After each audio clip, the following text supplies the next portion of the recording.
இயேசுவில் எனது அன்பிற்குரியவர்களே, உங்களுக்கு என்னுடைய இதயம் கனிந்த வாழ்த்துக்கள். வணக்கம். அன்பானவர்களே, இன்று புனித பவுல் திருத்தூதர் மனமாற்றம் அடைந்த திருவிழாவை கொண்டாடுகிறோம். பவுல் என்றாலே அவர் மக்களை கிறிஸ்துவின்பால் ஈர்த்து வந்த அந்த அற்புதமான திருப்பயணங்கள் தான் நமக்கு நினைவிற்கு வர வேண்டும். அவருடைய கடிதங்கள் தான் நம்முடைய மனதில் பட வேண்டும். காரணம், அவர் தன்னுடைய வாழ்க்கையிலே இயேசுவை அனுபவித்து வாழ்வது நான் அல்ல, கிறிஸ்து என்னில் வாழ்கிறார் என்ற உண்மை உணர்வை கொண்டிருந்ததனால் அதை அவர் மக்களுக்கு பரப்பி வந்தார். மக்களிலும் அந்த உணர்வை ஏற்றி வந்தார். தீபத்தை ஏற்றுவதைப் போல அவர் அந்த உணர்வை ஏற்றி வந்தார். எங்கும் சென்று பல ஆயிரக்கணக்கான மக்கள் சந்தித்து ஆயிரக்கணக்கான மைல்களை கடந்து மக்களை ஆண்டவர் இயேசுவின் பால் ஈர்த்து வந்தார். அவருடைய திருவிழா நாளிலே, அவருடைய மனமாற்ற பெருவிழா நாளிலே இன்றைக்கு கடவுள் நமக்கு கொடுத்துள்ள நற்செய்தி பகுதி மார்க் நற்செய்தி 16ஆம் அதிகாரம் 15-18. இயேசு உயிர்த்த பின்பு திருத்தூதர்களுக்கு கொடுக்கிற காட்சியின் பொழுது கொடுக்கும் போதனை இது. உலகெங்கும் சென்று படைப்பிற்கெல்லாம் நற்செய்தியை பறைசாற்றுங்கள். நம்பிக்கை கொண்டு திருமுழுக்கு பெறுவோர் மீட்பு பெறுவர், நம்பிக்கையற்றவரோ தண்டனை தீர்ப்பு பெறுவர். நம்பிக்கை கொண்டவர்களிடம் பல அடையாளங்கள் காணப்படும் என்று அந்த பகுதி சொல்லுகிறது. அவருடைய கட்டளை என்ன? இயேசு நமக்கு கொடுத்திருக்கிற கட்டளை என்ன? எங்கும் சென்று நற்செய்தியை பறைசாற்றுங்கள். நம்ம கோயில் உள்ளதான் பறைசாற்றிக்கிட்டு இருக்கிறோம். வீடுகளை சந்திப்பது குருக்களுக்கு, ஆண்டவருடைய ஊழியர்களுக்கு மிக முக்கியமான பணி. வீடுகளில் மக்களை சந்தித்து அவர்களை கிறிஸ்துவுக்குள்ளாக வாழும்படி ஊக்குவிப்பது நற்செய்தி பறைசாற்றுகின்ற பணி. யாரும் அரசோ மற்ற யாரும் செய்யாததனால் நாம் இந்த உலகிலே பல காரியங்களை செய்து கொண்டிருந்தோம். இப்பொழுது அதை தொடர தேவையில்லை. பள்ளிகள் நமக்கு தேவையா?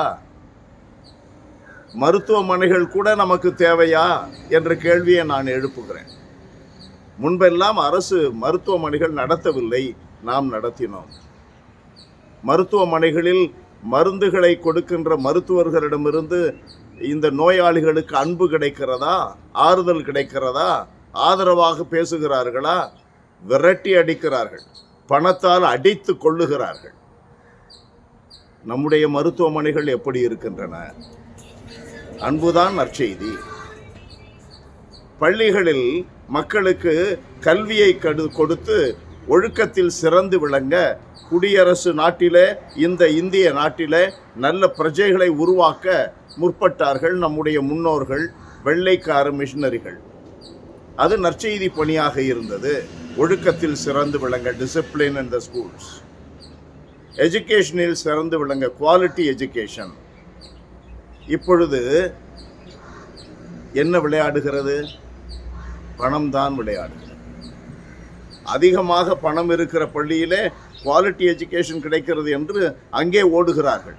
அதற்கு போட்டி போட்டுக்கொண்டு நம்முடைய ஊழியர்களும் கூட, கத்தோலிக்க திருச்சபையிலும் கூட போட்டி போட்டுக்கொண்டு பெரிய பள்ளிகளில் நான் ஆசிரியனாக, பிரின்சிபாலாக இருக்க வேண்டும் என்று விரும்புகிற காலமாக மாறிவிட்டது. நற்செய்தி பணியா?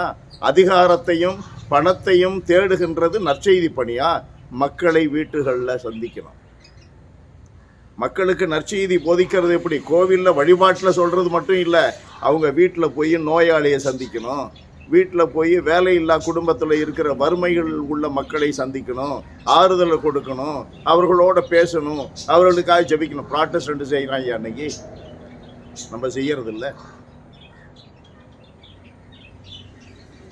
அவருடைய கடிதங்களை வாசிக்கிறோம் என்றால் அந்த உணர்வு நமக்குள்ளே இன்ஜெக்டட் ஆக வேண்டும். நான் கூறுவது, ஊழியர்கள் என்று குறிப்பிடுவது குருக்கள், கன்னியர்கள் மட்டுமல்ல, நம்பிக்கையாளர்கள் அத்தனை பேருக்கும் தான், எனக்கும் தான். அன்பு நிறைந்த எங்கள் இறைவா, உம்மை போற்றி புகழுகிறோம், வாழ்த்தி வணங்குகிறோம், தாழ்மையோடு ஆராதிக்கிறோம். எங்களில் உம்மை அனுபவிக்க முதலில் எங்களுக்கு வரம் தாரும். அதில் தீவிரத்தையும் வாஞ்சையையும் தந்தருளும். ஆண்டவரே, நிறைந்த எங்கள் இறைவா, உம்மை போற்றி புகழுகிறோம், வாழ்த்தி வணங்குகிறோம், தாழ்மையோடு ஆராதிக்கிறோம். எங்களில் உம்மை அனுபவிக்க முதலில் எங்களுக்கு வரம் தார். அதில் தீவிரத்தையும் வாஞ்சையையும் தந்தருளும். ஆண்டவரே, அதனால் அதே அனுபவங்களை மற்றவர்களும் பெற வேண்டும் என்ற தாகத்தை எங்களில் வளர்த்தருளும். இயேசுவின் நாமத்தில் ஜெபிக்கிறோம் பிதாவே. ஆமென், ஆமென்.